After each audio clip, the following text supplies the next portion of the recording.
Hi, welcome to Unraveling Enigmas. Today we are going to learn about de-dollarization, a topic that is becoming increasingly relevant in today's global economy.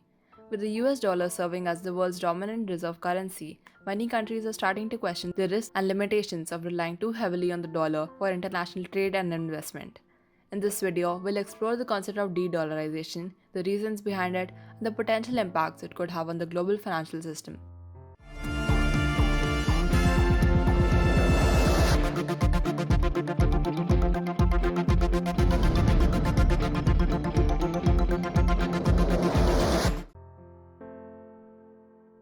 According to Wikipedia, de-dollarization is a process of substituting US dollar as a currency used for 1. Trading oil and or other commodities, 2. Buying US dollars for the forex reserves, 3. Bilateral trade agreements, and 4th, dollar-denominated assets. In simpler terms, de-dollarization refers to reducing the dollar's dominance of global market. Before we get into why some countries are moving away from the almighty dollar, let's first understand how the dollar became so strong in the first place. Traditionally, the value of a currency is typically tied to the assets held by the issuing company. Until about 100 years back, the most sought after global currency was the British pound, not the US dollar. This shift was primarily due to America's relatively intact position after the World War I, as the country did not experience war on its own soil and received a significant portion of wartime gold reserves, which contributed to the dollar's rising dominance. In 1994, the US implemented the Bretton Woods Agreement to facilitate bilateral trade between nations using the US dollar. Surprisingly, by the late 1960s, holding US dollars was deemed more profitable than investing in stocks or gold, resulting in widespread hoarding of the currency by both individuals and countries alike. Every time a country exports goods or services, they get paid in foreign currencies, mostly dollars. More dollars help them beef up their currency reserves and helps them to pay for all the imports as well. Therefore, when countries export more than they import, they have a nice chunk of dollars in their reserves. This can be used to help stabilize economies during hard times, or they can invest the extra US dollars in US Treasury bonds, boosting US's economy. By 1970, the Bretton Woods Agreement was almost nullified after the London gold pool was dissolved and Asian economies started to grow again. Meanwhile, the US was grappling with a negative balance of payments crisis, resulting from its significant expenditure on the Cold War and Vietnam War. In 1971, President Nixon terminated the convertibility of the US dollar into gold, effectively breaking the link between the currency's value and the assets held by the US government. As a result, the dollar's value was now determined by its global demand and not backed by any tangible asset. To boost the demand for the US dollar, the concept of petrodollars was introduced, which referred to the US dollars earned by oil exporting countries, primarily in the Middle East, in exchange for their oil exports. This ensured that oil importing countries had to purchase US dollars to pay for their imports, thereby maintaining the US dollar's status as the world's dominant reserve currency. To meet this demand, the US began to print more and more dollars. Since America was the biggest contributor to global agencies such as the IMF and the World Bank, all its disbursements were also in US dollars. As a result, developing or underdeveloped countries were forced to trade with other countries in US dollars. By the late 90s, almost 90% of the global trade was transacted in US dollars, leading to an increase in hoarding and a surge in dollar printing to cater to the demand. Today, as opposed to nearly 500 billion US dollars of US gold reserves, they have issued hard currency worth nearly 400 trillion dollars and US Treasury bonds worth another 38 trillion dollars, which is nearly 80 times the total assets of the US Treasury. The US relied on the assumption that the high demand for its currency would continue to sustain its artificial bubble. To fuel this demand, the US supposedly created war-like situations worldwide, forcing countries to purchase more arms, fuel, and other goods from the global market, thus promoting trade in US dollars. The 90s IT boom further strengthened this demand as the majority of the top IT companies were American and nearly 80% of the industry was based in the US. Attempts by countries to establish bilateral currency swap agreements were often met with American sanctions aimed at discouraging trade in other currencies.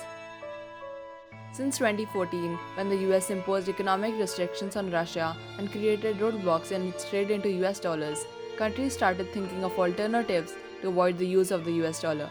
In 2022, 7 Russian banks were even excluded from SWIFT, which effectively prevented their access to international markets. The United States has been accused of engaging in the weaponization of trade in recent years.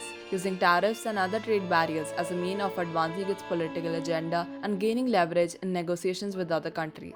In March 2023, the United States experienced a severe economic crisis, with several notable banks collapsing. The Silicon Valley Bank, considered one of the top 20 banks in the country, with assets exceeding $215 billion, suffered a significant loss of $1.8 billion due to an interest hike on the US Treasury securities. Shortly thereafter, the New York-based Signature Bank, with assets exceeding $110 billion, also collapsed due to exceeding the maximum permissible deposit limit. Furthermore, credit ratings of various private banks in the US were downgraded.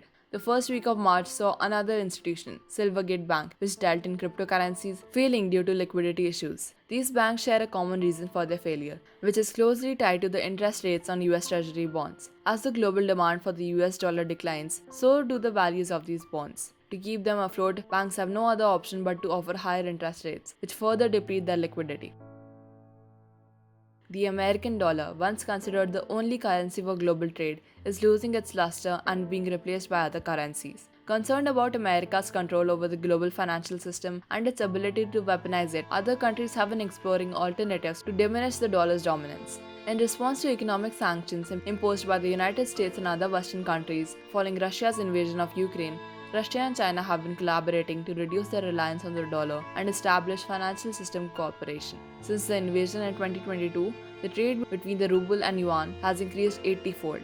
The most recent example is of China and Brazil, wherein they agreed to trade in their own currencies, yuan and real. Their annual trade value was $150 billion, which is a $150 billion blow to the USA. Let's do a deep dive into India's bilateral settlement process. When countries engage in international trade by importing and exporting goods and services, they often have to make payments in a foreign currency. Since the US dollar is the world's reserve currency, most of these transactions are settled in dollars. For instance, if an Indian buyer conducts a transaction with a seller from Germany, the Indian buyer has to convert their rupees into US dollars first. The seller then receives those dollars, which are then converted into euros. Both parties involved in this transaction incur the conversion expenses and bear the risk of foreign exchange rate fluctuations. However, India's rupee trade settlement mechanism, which utilizes a special Vostro account established by the Reserve Bank of India in July 2022, is now attracting attention from more countries. This mechanism provides a means of using rupees instead of dollars and other major currencies for international transactions, thereby promoting the growth of global trade with a focus on exports from India and supporting the increasing interest of the global trading community in the rupee. Thanks to the Vostro account, instead of paying and receiving US dollars, the invoice will now be issued in Indian rupees, provided the counterpart has a rupee Vostro account. The Reserve Bank of India has given permission to banks from 18 countries to open special Vostro rupee accounts and use Indian rupees to settle payments. The 18 countries are on your screen right now. In conclusion, de-dollarization is the process of reducing or eliminating the use of US dollars in a country's economy. While the US dollar has been the dominant reserve currency in the world for many years, the rise of the dollar has also led to concerns over the over-reliance on it and its potential impact on the global financial stability. Efforts to de-dollarize have been met with mixed success, and some countries such as Russia and India have pursued bilateral settlement processes to reduce their dependence on the dollar. While de-dollarization remains a complex and a controversial issue, it is clear that it will continue to be an important topic in the global financial landscape for years to come. Thank you for watching. If you enjoyed today's video, don't forget to like this video and comment down below.